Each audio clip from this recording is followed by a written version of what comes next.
Entonces, adelante, hermano Jean Paul. Para nosotros es un privilegio tenerlo entre nosotros en esta sala virtual. Le pedimos que nos dirija allí en esos momentos de alabanza, de adoración. También sabemos que es un hijo de pastor, ¿verdad? Tiene el micrófono en mute.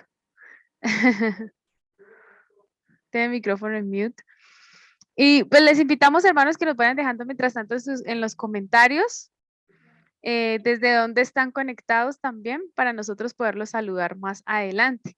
También en esta noche tenemos otro invitado bien especial, nuestro pastor Alex Ortega. Él también está conectado allí desde la ciudad de Bucaramanga, Santander, y también pastorea una iglesia en el barrio de Diamante 2 y también es teólogo.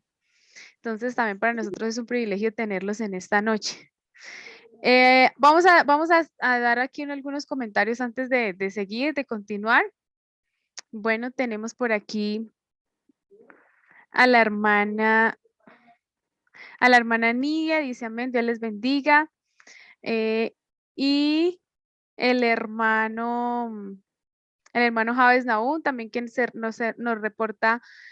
nos reporta allí su sintonía desde la frontera con Venezuela. Entonces les invitamos a que nos sigan dejando allí sus comentarios para también irlos leyendo más adelante. Dios le bendiga, hermana Zulani. Es para mí una bendición, un privilegio estar aquí. Y saludo de manera especial a todos los hermanos que se conectan y que están ahí en este momento. Sabemos que Dios nos va a bendecir grandemente en esta hora. De verdad que es una oportunidad maravillosa y qué bueno es que de allá, desde cada uno de nuestros hogares, podamos adorar al Señor con alegría, con gozo, sabiendo que Él se mueve, ¿cierto? Sabiendo que su presencia está en medio de nosotros. Así como está de pronto en este lugar, también está allí con cada uno de los que se conectan a través de este link o a través de Facebook. Que Dios sea bendiciendo nuestras vidas. Yo le invito a que usted cierre sus ojos allí donde se encuentra y adoremos al Señor en esta hora. Que empecemos diciéndole que Él es santo, que Él es el único que merece nuestra adoración y nuestra alabanza. Que no hay nadie como Él. Que Él es Rey de reyes y Señor de señores. Que Él es el alfa, el omega, el principio, el fin. Que Él es el primero y el último. Y que no hay nadie como Él. Y por eso le queremos adorar. Quiero levantar a ti mis manos, maravilloso Jesús, milagroso Señor. Ven y llena este lugar con tu presencia. Y haz descender tu poder a los que estamos aquí. Yo creo en ti, Jesús, de lo que harás en mí.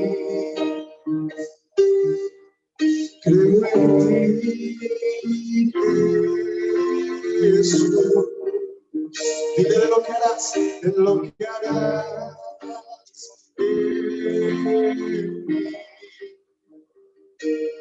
de ti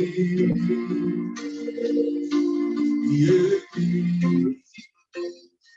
Recibe toda la gloria, recibe toda la honra, precioso Hijo de Dios. Recibe toda la gloria, recibe toda la honra, precioso Hijo de Dios. Quiero levantar a ti mis manos, maravilloso Jesús, milagroso Señor. Ven y llena este lugar con tu presencia. Y haz descender tu poder a los que estamos aquí. Yo creo en ti, de lo que harás. Yo creo y creo en ti, Jesús, de lo que harás en mí.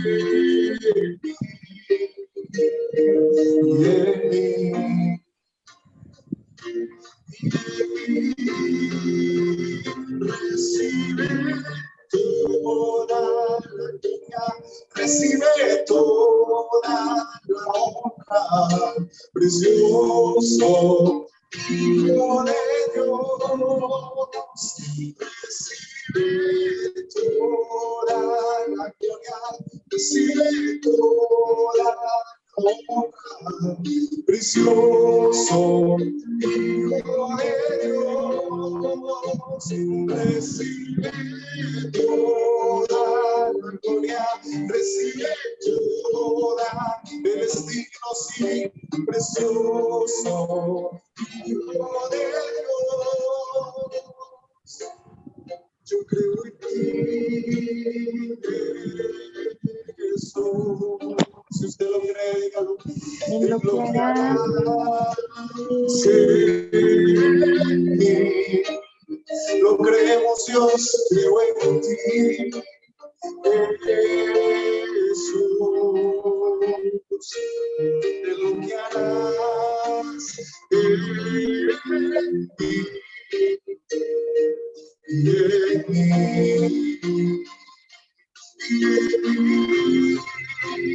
Recibe toda la gloria, recibe toda la honra, precioso Hijo de Dios. Una vez más dile, y recibe toda la gloria, recibe toda la honra, precioso Hijo de Dios. Eres digno, Señor, de toda la gloria. Eres digno, Señor, de toda la honra. Eres digno, mi Jesús, de toda la alabanza, Padre celestial. Por eso te damos a ti todo el honor, mi Jesús. Porque tú eres el único que merece toda nuestra adoración y toda nuestra alabanza, Padre celestial. Por eso estamos rendidos a tus pies delante de ti, Señor, bendiciendo y exaltando. A tus pies arde mi corazón, a tus pies entrego lo que soy. Es el lugar de mi seguridad,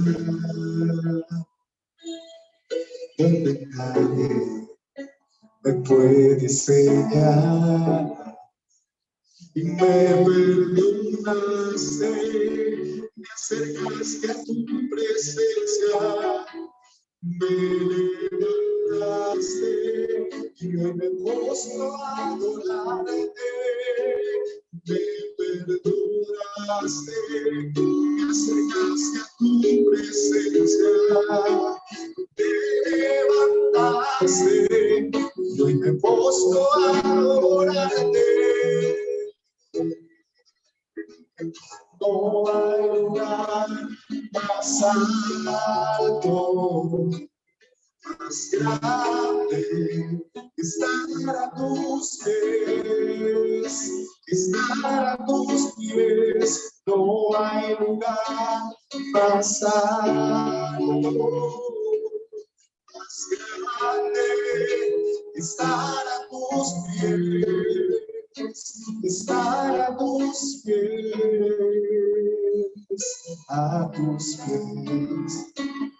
arde mi corazón, a tus pies te entrego que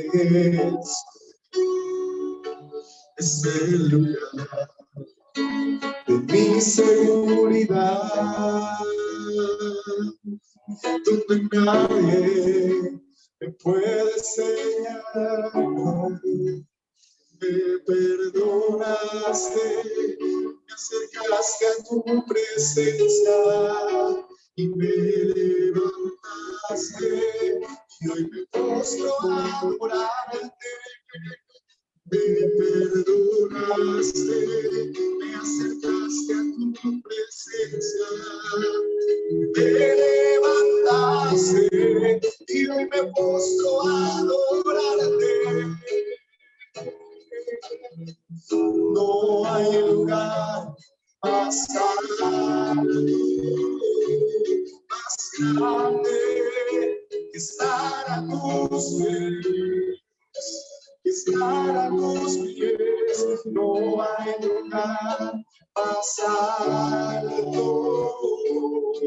No hay, mi Señor, estar a tus pies, estar a tus pies.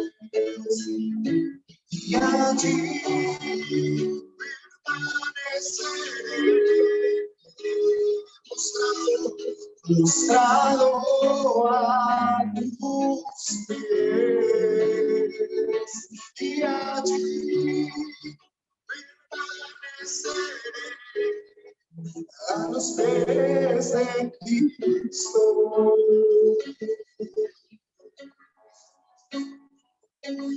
Y allí permaneceré, postrado a tus pies, y allí permaneceré a los pies de mi Cristo. Gracias, Jesús. Permítenos estar siempre a tus pies, Rey de Reyes y Señor de Señores. Estar siempre en tu presencia, rendidos ante ti, Padre Celestial. Gracias te damos. Puede regalarle un fuerte aplauso al Señor allí donde usted se encuentra. Alabanzas al Rey de la Gloria, porque Él es digno de recibir la adoración y la alabanza. Amén. No sé si podamos continuar con un cántico de alabanza. Amén. Entonces, vamos a alabar al Señor con gozo y con alegría. Amén. Bendiciendo el nombre de Jesús. Hay un precioso cántico que yo sé que todos lo sabemos y habla de la soberanía y la grandeza de nuestro Rey. Aleluya. Conozco a un hombre de poder, a un hombre de poder, a un hombre de poder. Él me ayuda a luchar, me ayuda a vencer. Su nombre es Jesús. Es fuerte más que el viento, su gloria es más que el mar, y nunca se acaba su amor, y en él puedo yo confiar. Es fuerte más que el viento, su gloria es más que el mar, y nunca se acaba su amor, en él puedo yo confiar. Conozco a un hombre de poder, a un hombre de poder, a un hombre de poder, y él me ayuda a luchar, me ayuda a vencer. Su nombre es Jesús. Conozco a un hombre de poder, a un hombre de poder, a un hombre de poder. Él me ayuda, y él me ayuda a luchar, me ayuda a vencer. Su nombre es Jesús. Y es fuerte más que el viento, su gloria es más que el mar, y nunca se acaba su amor, en él puedo yo confiar. Y él es fuerte más que el viento, su gloria es más que el mar, y nunca se acaba su amor, en él puedo yo confiar. Él es fuerte más que el viento, su gloria es más que el mar, y nunca se acaba su amor, y en él puedo yo confiar, y en él puedo yo confiar, y en él puedo yo confiar, y en él puedo yo confiar. Aleluya, en él podemos confiar siempre. Bendito sea el Señor. Nuestra hermana Sorangi todos nosotros. Dios les bendiga, Dios les guarde. Amén, muchísimas gracias, hermano Jean Paul, desde allí, desde la ciudad de Bucaramanga, que el Señor le bendiga muchísimo. Muchas gracias por tenerlo, bueno, por aceptar esta invitación también en esta noche. Reciba un cordial saludo. También le extendemos este saludo a sus padres, que sabemos que son pastores y también están allí sirviendo en este lado de Bucaramanga, ¿verdad? Amén. Bueno, qué bendición. Bueno, sean todos bienvenidos a ustedes, hermanos, que se siguen uniendo a esta transmisión, a esta reunión virtual en Zoom.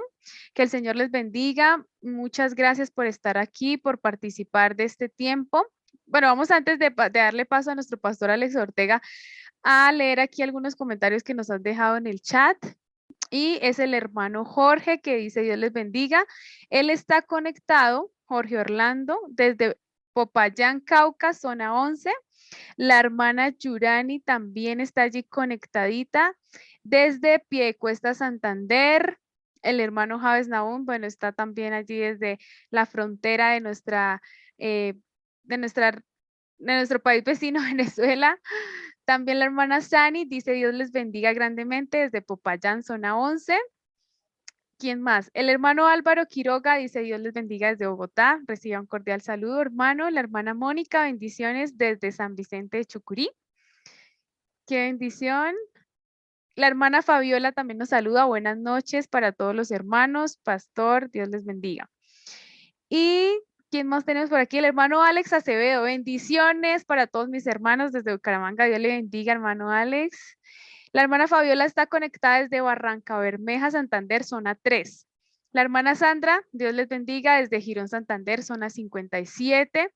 Y también en Facebook nos dejan unos comentarios. La hermana Margarita Nayibi dice: Dios les bendiga, los saludo desde San Francisco, Bucaramanga. Les tendemos un saludo que llegue hasta allí. La hermana Nerly Barrios también está allí desde la zona 26, Corozal, Sucre. Y el hermano Edmer Enrique Viadero, que está allí también desde Girón conectado. Entonces, sean todos ustedes bienvenidos. Qué bendición, qué dicha poder tenerlos en este espacio virtual. Es para nosotros un privilegio también tener a nuestro amado pastor y teólogo Alexander Ortega en esta noche. También sabemos que él estuvo un tiempo pastoreando, o bueno, siendo misionero en otra nación, entonces él ya se va a presentar para algunos de pronto que no lo conocen muy bien, y también está llevando a cabo una labor muy bonita en todo lo que tiene que ver con el barrio de Diamante 2 en Bucaramanga. Entonces, adelante, pastor, con esta masterclass de estudio bíblico del libro de Jeremías. Dios le bendiga, hermana Solange, y todos los hermanos que están en línea. ¿Me están escuchando? ¿Me confirman si está bien el audio? Amén. Perfecto. Bueno, saludo también al hermano Nahum. Él me saludó por Facebook, pero le mandé solamente la manita así porque la verdad la paso muy ocupado y casi no tengo tiempo para responder a los hermanos y los saludos, inclusive en ocasiones. Me disculpa, hermano Nahum, que lo haya saludado, pero lo tengo muy presente. En el aspecto teológico es un colega, porque él es graduado de la Universidad Bautista de allá de Cali. Amén. Gracias, hermano Nahum, por su interés. Él quería que estuviera acá. Y bueno, aquí estamos, hermana Solange, también me pidió el favor la semana pasada. Y yo le dije: bueno, sea que pueda o no pueda, haré lo posible. Porque tenía un viaje. No estoy en Bucaramanga, estoy a 6 horas de Bucaramanga, estoy en el municipio de Moniquirá y no estoy en el pueblo, estoy en el campo, bien arriba en la montaña. Aquí hace frío, por eso estoy con este abrigo. Y bueno, aquí estamos, por la gracia de Dios, visitando una familia de hermanos muy queridos, el hermano Ricardo Rosado y su esposa Luz Marina Ortiz. Ellos los conozco desde hace más de 20 y pico de años, le hemos servido al Señor y aquí estamos. Amén. Entonces, arrancamos ya con el libro, ¿cierto? Jeremías, aprovechamos el tiempo. Amén, amén. Bueno, sí, es un análisis teológico de este libro de Jeremías. Hoy no voy a hablar mucho como predicador, donde hago un mensaje expositivo o temático, sino más bien un análisis, decimos en inglés, a parsing, un análisis del libro de este libro profético, los libros profetas de los profetas mayores, por supuesto. Hablemos aspectos como lo que es el contexto histórico del libro, el contexto histórico de la vida de Jeremías. Vamos a hablar sobre la fecha, la autoría de este precioso libro. Vamos a hablar del orden cronológico en capítulos y los reyes de Judá, porque Jeremías fue el profeta para el reino del sur, Judá, mientras que Oseas fue el que profetizó la caída de Samaria. Eso lo vamos a hablar más adelante. También vamos a hablar con respecto a la estructura y forma literaria de este precioso libro. Hablaremos algunas características principales del libro. Hablaremos también sobre la persona de Jeremías. Hablaremos sobre su ministerio, su perfil profético. Y esos son los puntos que vamos a analizar con la ayuda del Señor. Empezamos a hablar sobre la fecha y la autoría del libro de Jeremías. Este libro de Jeremías, muchos eruditos han discutido este libro. Obviamente nosotros lo estamos viendo desde el punto de vista conservador. El punto de vista liberal del libro de Jeremías, pues tiene muchas críticas en cuanto a su composición literaria, en cuanto a su autoría, etcétera. La teología liberal esto siempre ha negado la ortodoxia cristiana, la de nosotros. Sé que algunos me entenderán mis conceptos, otros no, pero trataré de ser simple para que me puedan entender. Hay diferentes escuelas. Los estudiosos la dividen en dos grupos o dos escuelas en cuanto al punto de vista sobre el origen del libro. La primera escuela dice que Jeremías escribió muy poco del libro. Estoy hablando del aspecto conservador, nuestra posición, que Jeremías escribió muy poco del libro y asignan la mayor parte de los capítulos a otros escritores. Este punto de vista pues favorece a la división del libro entre fuentes.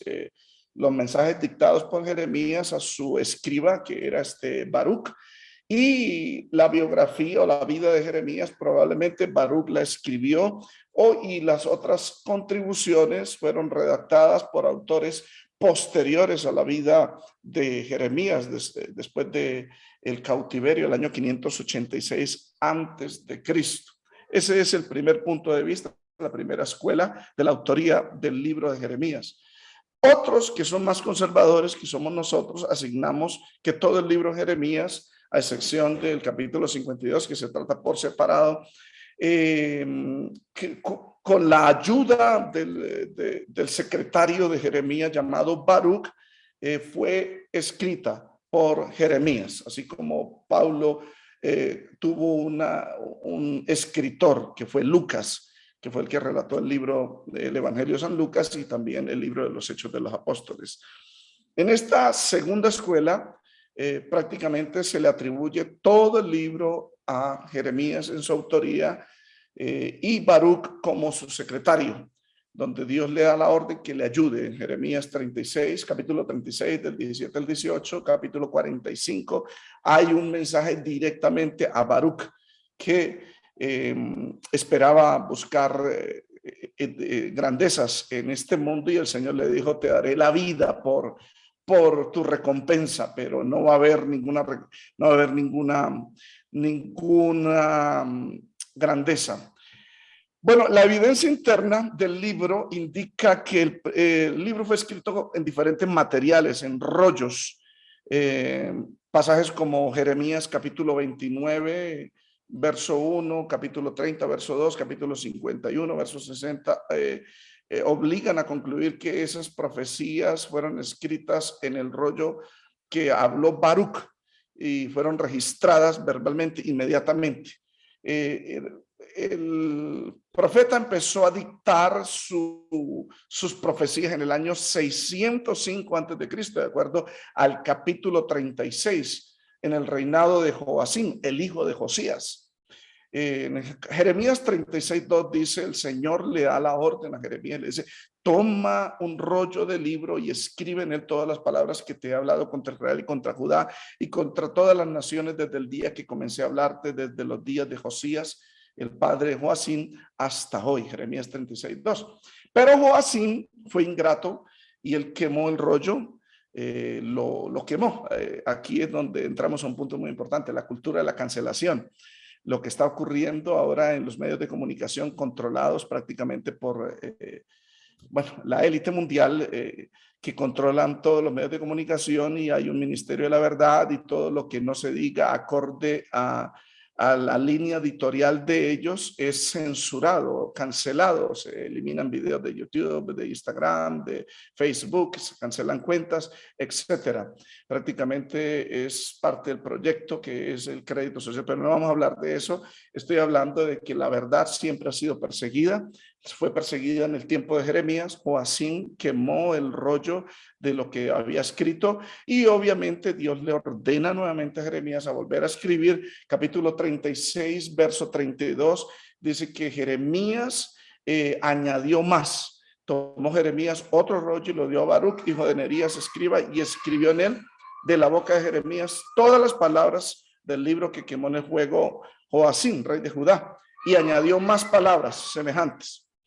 El libro fue completado después de la muerte de Jeremías. Se cree que Jeremías murió cerca en el año 570 antes de Cristo. Entonces, para tener una idea de cómo se escribió el libro y la fecha.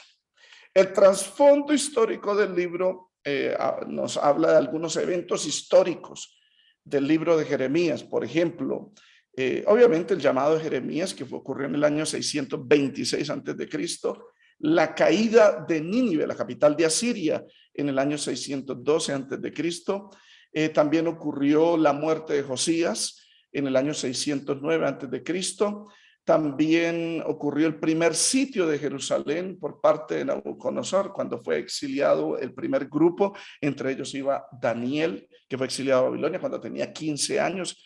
15, 17 años más o menos, en el año 605 antes de Cristo. También registra el segundo asedio de Jerusalén, que inició en el año 597 antes de Cristo. Fueron 11 años de asedio, pero el asedio final fue el sitio, que fue en el año 588 antes de Cristo, y culminó en el 586 con la entrada de Nabuzaradán, que era el general del ejército de Babilonia, que destruyó la ciudad, destruyó el templo, mató a los príncipes, etcétera, como Jeremías había profetizado. Es un libro profético, decimos en inglés Doom Prophetic Book, un libro de profecía apocalíptica, para que podamos entender, en el sentido de que profetizó la destrucción y se cumplió. Espero que me estén entendiendo los hermanos que están escuchando esto. Es de carácter teológico, amén. Me gusta siempre predicar de una forma expositiva, pero me pidieron que le hiciera un análisis del libro, y eso es lo que estoy haciendo. El orden cronológico en el libro, en capítulos y reyes de Judá, siguen una línea, pero no es cronológica. ¿Por qué? Porque hay capítulos que se saltan de un tiempo a otro tiempo. Entonces eso lo voy a explicar para que usted pueda entender.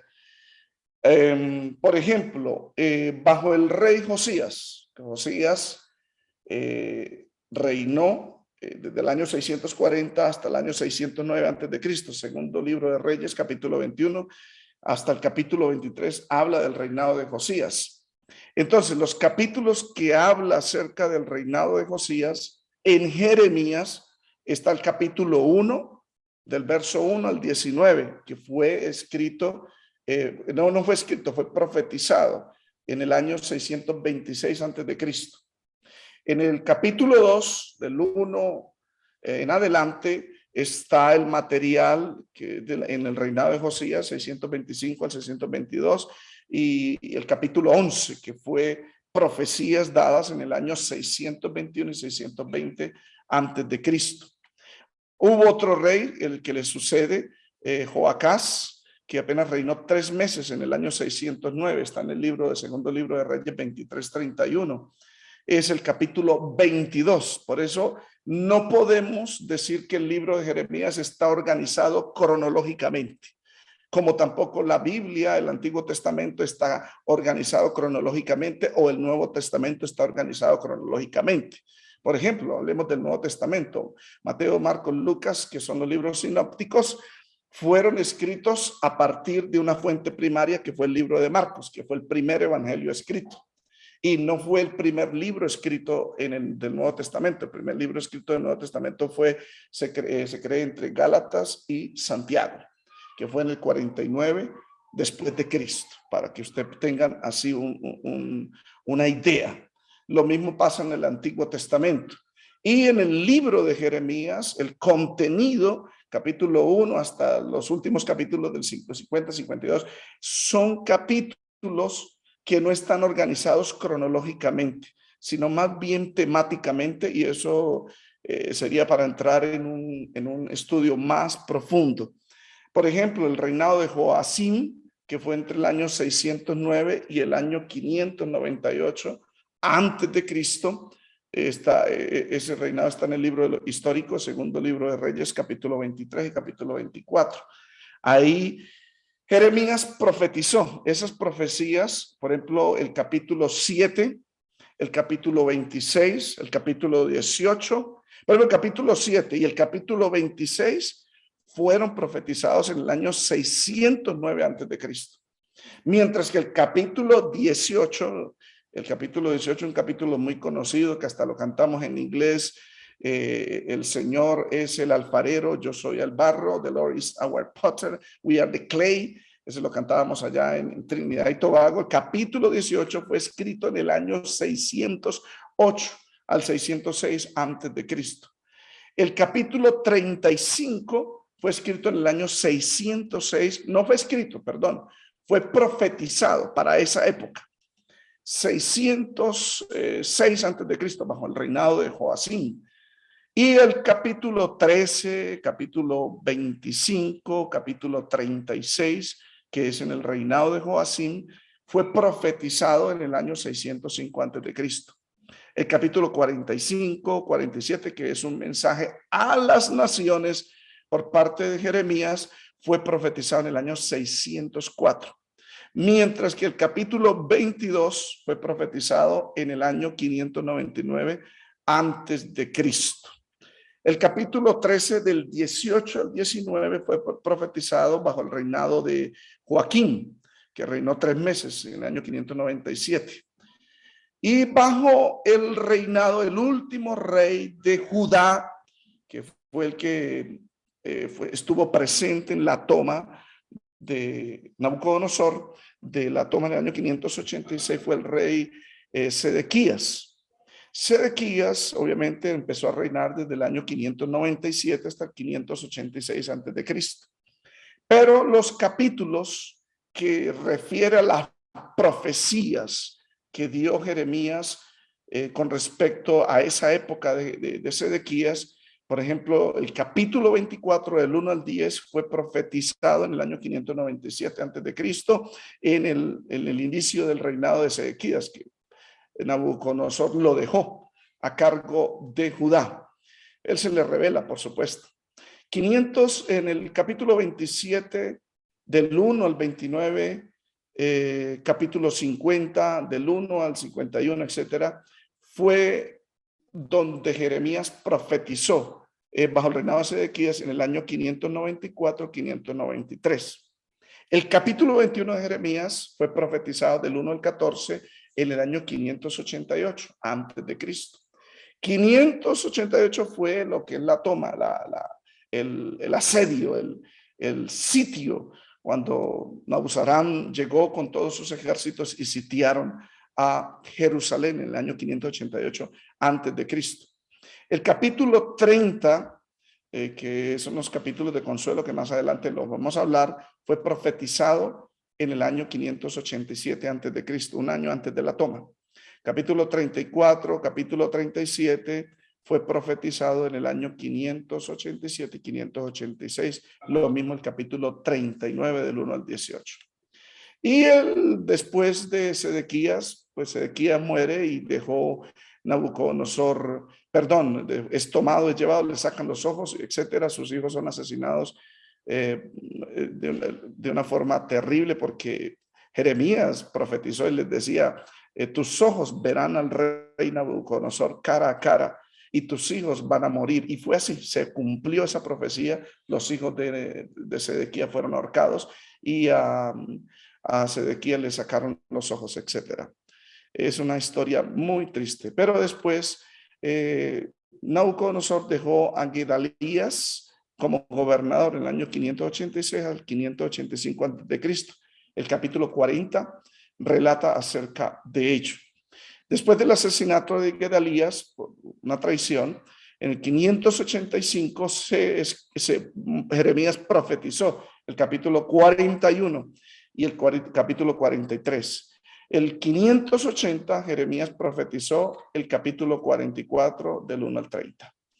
Bueno, hablemos algo aplicativo, porque todo esto son conocimientos teológicos. Las profecías bíblicas, dice la escritura en el libro de segundo carta de Pedro, nunca vinieron por voluntad humana, sino que los santos hombres de Dios fueron movidos, dice en inglés, they were moved by the Holy Spirit, fueron movidos por el Espíritu Santo, inspirados, dice la escritura en la versión 60, la Reina Valera. Ellos fueron inspirados, por lo tanto ellos trajeron palabra, estos profetas como Jeremías en el tiempo de Dios. Si usted se puede dar cuenta, Jeremías fue un hombre que recibió abundante palabra de Dios, pero continua palabra de Dios. Fue un profeta muy diferente a Elías. Elías profetiza en el año 800 antes de Cristo, en el reinado el reino de Acab en el norte, en Samaria, y se para frente a Acab y le dice: vive Jehová en cuya presencia estoy, que no lloverá, no ser por mi palabra. 3 años y medio después, Dios vuelve a hablarle. Es decir, los lapsos de tiempo son grandes. En Jeremías era continuo. Jeremías era un hombre que estaba continuamente en la presencia del Señor. En la denuncia de Jeremías hacia los profetas, en el capítulo 23, Dios le dice a Jeremías: si esos profetas hubieran estado en mi secreto, yo les hubiese revelado mis palabras. Quiere decir de que Jeremías es el contraste de los falsos profetas, y Jeremías era un hombre que estaba de continuo en el secreto con Dios. Aparte de que era un hombre de quebranto. Jeremías capítulo 9 dice: si mis ojos se volvieran fuentes de aguas para llorar por la hija de Sión. Era un hombre muy profundo en su comunión con Dios. Por lo tanto, ese es el resultado de recibir palabra continuamente de parte de Dios. Aplicación de este punto que estoy hablando con respecto al orden cronológico, cómo Dios habló en los diferentes capítulos, en los diferentes reinados de los reyes de Judá. La aplicación para nuestros días es esta, y es muy importante para aquellos que quieren servirle a Dios. Entre usted más se aparte para el Señor, buscándolo en oración, en ayuno, en vigilia, en lectura bíblica, entre más se abstenga de las contaminaciones del mundo, como lo dice la escritura en 2 Pedro capítulo 2, la corrupción que hay en el mundo, si nos limpiamos de toda contaminación de carne y de espíritu, como dice 2 Corintios capítulo 7. Amados hermanos, por supuesto, el Espíritu Santo nos va a guiar a toda verdad y nos va a enseñar su palabra. Tenemos ejemplos como Jeremías, un hombre muy profundo que recibió mucha revelación con respecto a los diferentes reinados y con respecto a lo que iba a devenir y con respecto a las diferentes naciones. El Dios de Jeremías es el mismo Dios de hoy en día. Él no ha cambiado. Y Él también puede traer palabra viva, eficaz, sazonada, palabra revelada a su pueblo. ¿Por qué? Porque nos ha dado el Espíritu Santo, y el Espíritu Santo nos guía a toda verdad. Pero las profecías que habló Jeremías eran profecías que eran verdadera palabra de Dios, no las profecías que se manifiestan en las actividades donde la gente se emociona, brinca, salta, y siempre son un mensaje ambiguo, un mensaje donde no es concreto, un mensaje donde no se habla directamente ni claramente, simplemente se habla: te voy a bendecir, te voy a levantar, te voy a restaurar, te voy a poner. Pero ¿a quién? ¿Y cómo? ¿Y cuándo? Dios es específico. Dios habla como Ágabo, el profeta que le dijo a Pablo: el dueño de este cinto así será atado en Jerusalén.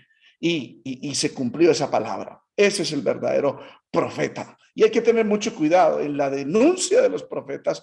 Jeremías, Dios lo usa y habla contra esos profetas que hablaron palabra que les venía al corazón, a su imaginación, pero que Dios no les había hablado ni les había revelado. Entonces, para tener en cuenta en el ministerio del servicio a Dios, no hay otra palabra profética más segura sino la que está escrita. Entonces, entre más uno se centre en el texto bíblico, más oye la voz de Dios, conoce su carácter, su naturaleza, su proceder, etcétera. Como el libro de Jeremías revela la naturaleza de Dios de una forma impresionante, impresionante.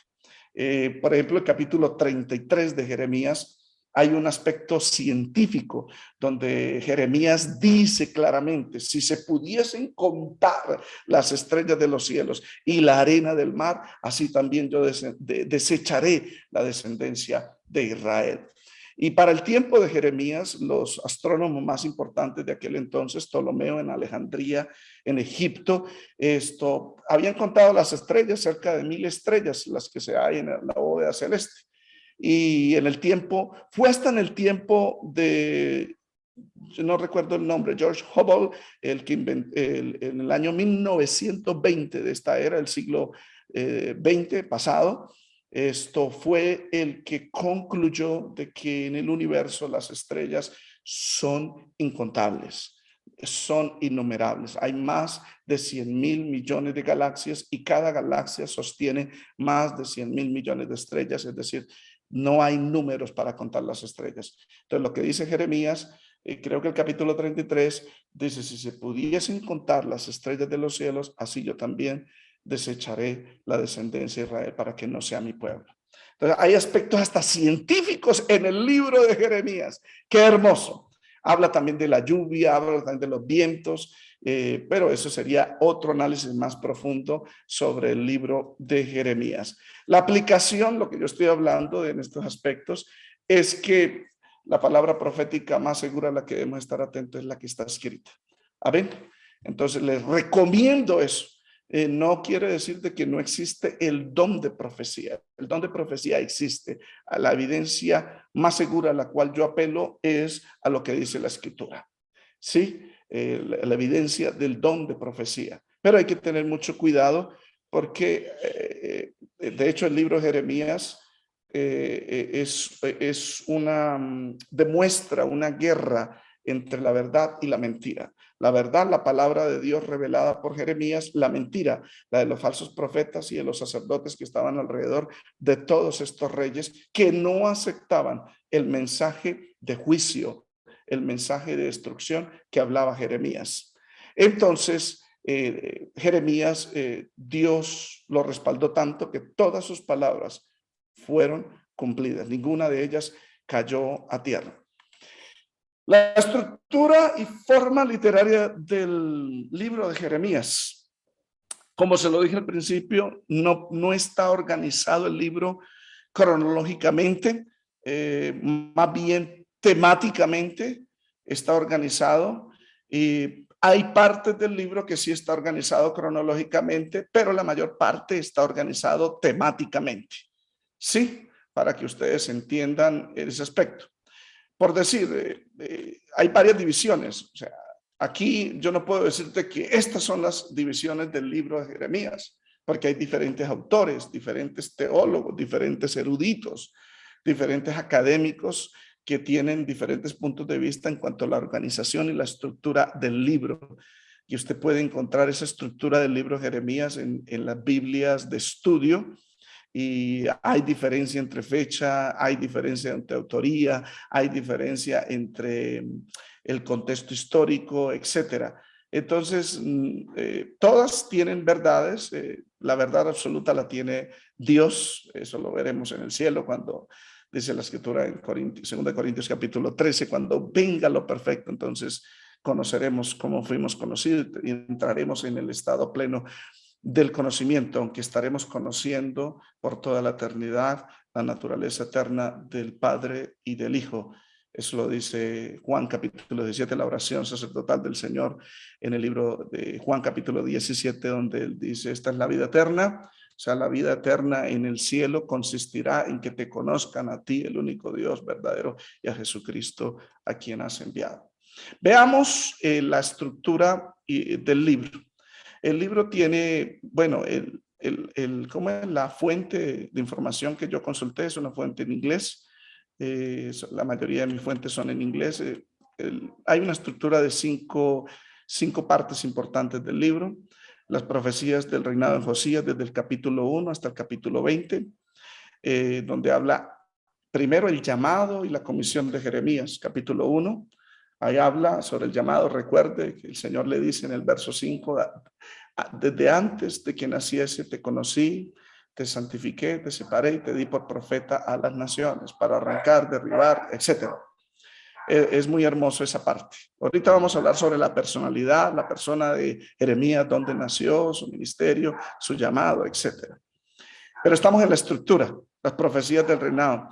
Advertencias de juicio sobre los pecados de Judá. Es muy conmovedor esa parte, desde el capítulo 2 al capítulo 6. El capítulo 2 habla de Jeremías diciendo que yo conocí a Israel en su juventud, me fue fiel en el desierto, pero se fueron tras otros amores.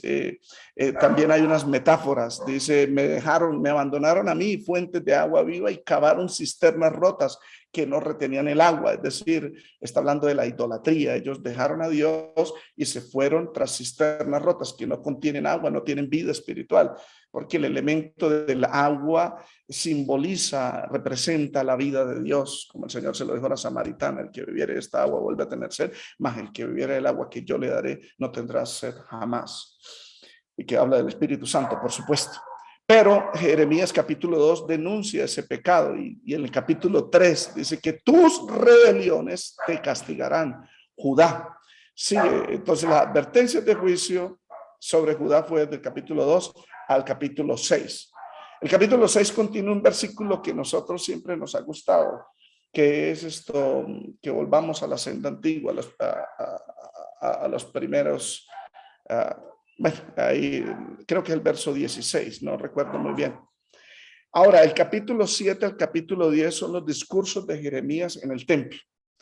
El capítulo 10 en teología, cuando yo he visto los debates de la naturaleza de Dios, de trinitarios contra unitarios, contra unicitarios. Los unitarios son monoteístas, los unicitarios son diferentes, que son los Jesús solos. Los unitarios pueden ser los judíos, que son monoteístas, la teología liberal, etcétera. Mientras nosotros los trinitarios creemos en un Dios, una sola naturaleza, tres personas coexistentes, coeternales y coiguales. Esa es la definición clásica de la doctrina de la Trinidad. Y cuando hay esos debates, que yo los he visto en inglés de estos grandes eruditos, me encanta. Los vi los años anteriores, ya ahorita casi no me queda tiempo, pero me gustaba cuando citaban Jeremías capítulo 10, donde Dios llama a juicio a los dioses y los enfrenta. Y el argumento de Dios es este, frente al pueblo de Israel, diciéndole: los dioses no han creado los cielos y la tierra. El verdadero Dios es el creador de los cielos y de la tierra. Qué bendición que Dios es el que manifiesta su divinidad con la creación del universo. Obviamente ese texto se aplica para la naturaleza divina eterna del Hijo de Dios, que es el creador. Y en Jeremías se presenta él como el creador Dios de los cielos y de la tierra. En Juan, el Evangelio de Juan capítulo 1, verso 3 dice que por él fueron hechas todas las cosas y sin él nada de lo que ha sido hecho fue hecho. Lo mismo ocurre con Pablo en Colosenses capítulo 1, 16, que todas las cosas que existen, todo fue creado por medio del Hijo de Dios, sean invisibles, visibles, tronos, potestades, todo fue creado por medio de él, por él y para él. Qué bendición, a Dios sea la gloria. Entonces Jeremías 10 está presentando a Jesucristo. Esto ya sería la parte cristocéntrica del libro de Jeremías, porque Dios es el creador de los cielos y de la tierra, y en el Nuevo Testamento presentan a Jesucristo, el Hijo de Dios, como el creador del universo. Qué bendición por eso. Pero seguimos en la estructura del libro. El capítulo 11 al capítulo 20 habla de las señales para despertar el pueblo al arrepentimiento, donde Dios le está dando una oportunidad al pueblo de Judá para que se arrepienta y Dios se apartaría del mal. Esa es la naturaleza misericordiosa de Dios, que Dios antes de juzgar llama al arrepentimiento. Capítulos importantes ahí desde el capítulo 11 al capítulo 20 que recuerde. El capítulo 15 es un capítulo personal donde Jeremías sufre. ¿Por qué? Porque dice, tu palabra me ha sido afrenta, cada día soy afrentado, aún mis familiares me han rechazado. Y él dice, traté de callar, no hablar más esta palabra, pero no pude. No había un fuego, no obstante había un fuego en mis huesos que no pude soportarlo. Me sedujiste, oh Jehová, me sedujiste. Es tan hermoso el profeta refiriéndose a esa manera para no renunciar al llamado a pesar del sufrimiento. El capítulo 15, el capítulo 17, el Señor se presenta como el que escudriña la mente, prueba el corazón. Yo soy Jehová. A propósito, ese texto de Jeremías 17, creo que el verso 10, es la citación del Señor Jesucristo a una de las 7 iglesias del Asia Menor, donde él dice, yo soy el que escudriño la mente y pruebo el corazón para dar a cada uno conforme a sus obras. Es una citación de Jeremías 17 de Dios, donde Jesucristo mismo demuestra que él es Jehová, de Jeremías capítulo 17, verso 10. Si no estoy equivocado en el verso, me corrigen 9 o 10, porque ahí también habla sobre engañoso es el corazón más que todas las cosas. Capítulo 18, por supuesto, habla del llamado que Dios le hace a Jerusalén, a Judá, y él es el alfarero. Él es el alfarero y Judá es el barro que está en las manos y él tiene la potestad. De hecho, esa es la alusión que hace el apóstol Pablo en el libro de Romanos capítulo 9, donde la corriente calvinista utiliza malinterpretando ese texto, hablando de que Dios es tan soberano que él puede crear de la misma masa que hay de barro. Algunos los crea para condenación y otros para salvación, como lo predicaba Agustín de Hipona, que es el sacerdote católico quien creó esa doctrina del la predestinación, para hacerlo más claro. Y Juan Calvino copió en sus libros de la institución a la religión cristiana. Me leí la mayoría de cartas de Agustín de Hipona, me leí la mayoría del libro de la institución de la religión de Juan Calvino. Conozco esa doctrina, de hecho, por la misericordia de Dios escribí un libro que se llama El origen oculto del calvinismo, está a la venta en Amazon si alguno quiere conocer más del asunto. Pero Jeremías 18 habla donde Dios... y de hecho ahí muestra a Cristo también en Jeremías 18. ¿Por qué? Porque el alfarero es el Padre, el barro es el pueblo y el molde, el vaso, el cual Dios está moldeando a su pueblo, a la imagen del vaso que tiene ahí enfrente el alfarero, es el Señor Jesucristo. Lo que el apóstol Pablo dice en Romanos capítulo 8, que a los que antes conoció también predestinó para que fuesen hechos conforme a la semejanza, la imagen del Señor Jesucristo. Entonces, Dios el Padre redime a los seres humanos para transformarnos, para transformarnos a la imagen de Jesucristo, para restaurar la imagen y la semejanza perdida o distorsionada por el pecado. Y eso lo hace el Padre. Eso lo quiso hacer Dios con Judá, pero ellos no se dejaron moldear. Entonces, Jeremías dice, ¿acaso no tiene Dios potestad? Y lo dice Pablo, de la misma masa, hacer vasos de honra y otros de deshonra, pero de la masa que no se dejó moldear, no se dejó transformar a la imagen del Señor Jesucristo. Amén. Bueno, esa es la estructura, Jeremías 18.